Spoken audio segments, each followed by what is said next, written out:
সভাপতি, মঞ্চে বসা বাংলাদেশ জামাতে ইসলামী এবং 11 দলের সম্মানিত নেতৃবৃন্দ, প্রিয় নিমসার এলাকাবাসী, আজকে আমরা এখানে তাৎক্ষণিক এই সভায় দাঁড়িয়েছি। এটা ঢাকা 5 আসন নাকি, সরি কুমিল্লা 5 আসন, বুড়িচং ব্রাহ্মণপাড়া নিয়ে গঠিত কুমিল্লা 5 আসনের 11 দল সমর্থিত এবং বাংলাদেশ জামাত ইসলামী মনোনীত প্রার্থী আপনাদের এই প্রিয় সন্তান, এই মাটির ছেলে, মাটির মানুষ ডক্টর মোবারক হুসাইনের পক্ষে আজকের এই নির্বাচনী পথসভা। আমি আপনাদেরকে এতটুকু অনুরোধ করব যে বেইনসাফি, সন্ত্রাস, ফ্যাসিবাদ, দুর্নীতি, মানুষ খুন, মা বোনদের ইজ্জত হরণ, এই যে একটা মহা ধ্বংসযজ্ঞ 54 বছর ধরে চলছে, এই পচা রাজনীতিকে ইনশাআল্লাহ আমরা পাল্টে দিতে চাই। এই রাজনীতি আমরা আর দেখতে চাই না। আমরা চাই বাংলাদেশ একটি মানবিক মর্যাদায় প্রতিষ্ঠিত, বিশ্বের দরবারে উন্নত শ্রেণী নিয়ে দাঁড়িয়ে থাকা একটা দেশ। আমাদের যুব সমাজের এটাই ছিল আকাঙ্ক্ষা। তারা সব ধরনের দুর্নীতি এবং বৈষম্যের বিরুদ্ধে, ফ্যাসিবাদের বিরুদ্ধে জুলাইতে দাঁড়িয়ে গিয়েছিল। বুকের রক্ত দিয়ে তারা আমাদেরকে এই মুক্তি, এই স্বাধীনতা এনে দিয়েছে। তাদের প্রতি গভীর শ্রদ্ধা জানাই। আপনাদেরকে আমরা কথা দিচ্ছি, আপনারা যদি 11 দলকে সহযোগিতা করেন, সমর্থন করেন, 11 দলের পক্ষে প্রার্থী হিসাবে ডক্টর মোবারক হুসাইনের দাড়িপাল্লা প্রতীকে আপনাদের ভালোবাসা এবং সমর্থন ভোট দিয়ে আপনারা জয়যুক্ত করেন, তাহলে ইনশাআল্লাহ এই এলাকার প্রতি আমরা বেইনসাফি করব না। ইনসাফের ভিত্তিতে আপনাদের সকল অধিকার এবং পাওনা আপনাদের হাতে তুলে দেব ইনশাআল্লাহ। দ্বিতীয়ত, আপনারা যদি তাকে নির্বাচিত করেন, তাহলে আমরা উন্মুক্ত ময়দানে আজকে ঘোষণা দিয়ে যাচ্ছি, তার প্রত্যেকটি কাজের দিকে আপনারা তীক্ষ্ণ নজর রাখবেন। যদি জনস্বার্থের বিরুদ্ধে তার দ্বারা কিছু হয়, সাথে সাথে ধরে ফেলবেন, ছাড় দিবেন না। এই ধরে ফেলাটাই হবে তাকে সহযোগিতা করা। সে যাতে সত্যের উপর, ন্যায়ের উপর এবং জনকল্যাণের উপর প্রতিষ্ঠিত থাকে। এখানকার মা বোনদের আমরা অনুরোধ করব, আপনাদেরকে আমরা মা হিসাবে সম্মান করি। সম্মানের জায়গায় ইনশাআল্লাহ আপনাদেরকে আমরা নিয়ে যেতে চাই। সমাজ এখন আপনাদেরকে বহু ব্যাপারে সম্মান দেয় না, পরিবারও অনেক সময় আপনাদের ন্যায্য অধিকারটা দিতে চায় না। আমরা আপনাদের সকল ক্ষেত্রে, পরিবার থেকে কর্মস্থল, সব ক্ষেত্রে ইনশাআল্লাহ আপনাদের অধিকার এবং সম্মানকে সুপ্রতিষ্ঠিত করব ইনশাআল্লাহ।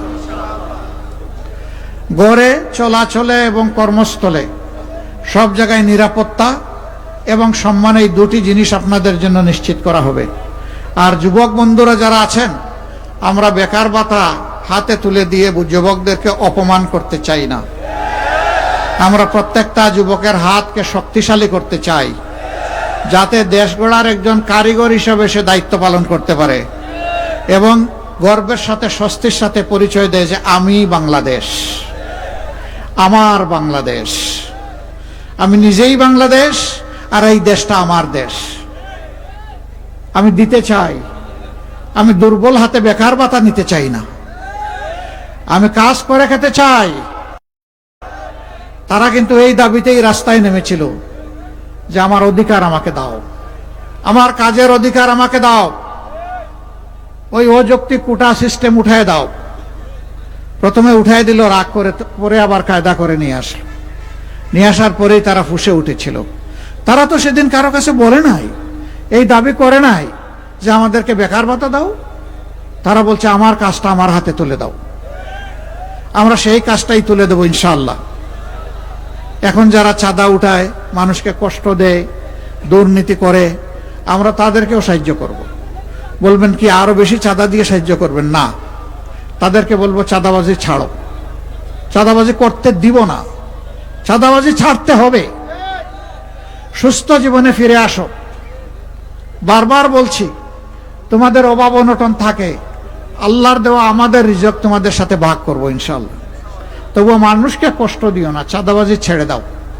দুর্নীতি যারা করেন তারা যদি রাষ্ট্রের কর্মকর্তা কর্মচারী হন, তাদেরকে আমরা নিশ্চয়তা দিচ্ছি, আশ্বস্ত নয়, তাদেরকে এমনভাবে বেতন ভাতা তাদের সমন্বয় করা হবে যাতে তারা পরিবার নিয়ে স্বস্তির সাথে ইজ্জতের সাথে বসবাস করতে পারে।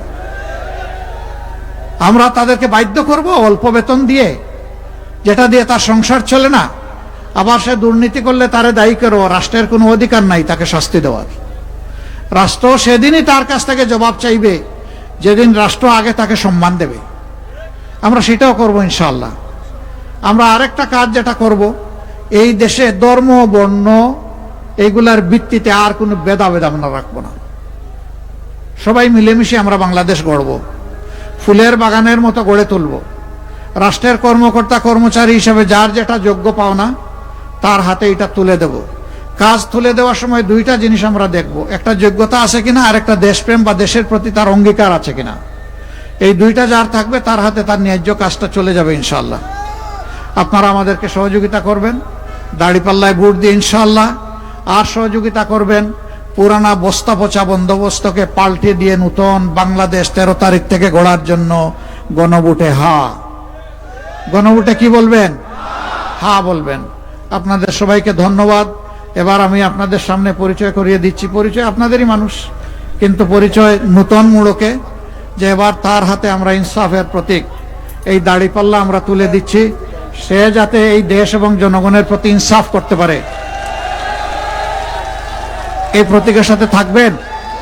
ঘরে ঘরে আমাদের সালাম এবং শুভেচ্ছা পৌঁছে দিবেন। দোয়ার আহ্বান থাকলো এবং আল্লাহ তাআলার কাছে দোয়া করেন 13 তারিখ থেকে বাংলাদেশ একটা নতুন বাংলাদেশ, একটি মানবিক বাংলাদেশ, পরিচ্ছন্ন বাংলাদেশ, দুর্নীতিমুক্ত বাংলাদেশ, চাঁদাবাজ মুক্ত বাংলাদেশ, মায়ের সম্মানের বাংলাদেশ যেন আমরা কায়েম করতে পারি। আমরা যেন যুবক যুবতীদের আকাঙ্ক্ষার বাংলাদেশ কায়েম করতে পারি। সবাইকে ধন্যবাদ। আসসালামু আলাইকুম ওয়া রাহমাতুল্লাহ। উহারা প্রচার করুক হিংসা বিদ্বেষ নিন্দাবাদ, আমরা বলিব সাম্য শান্তি এক, আল্লাহ জিন্দাবাদ। সংগ্রামী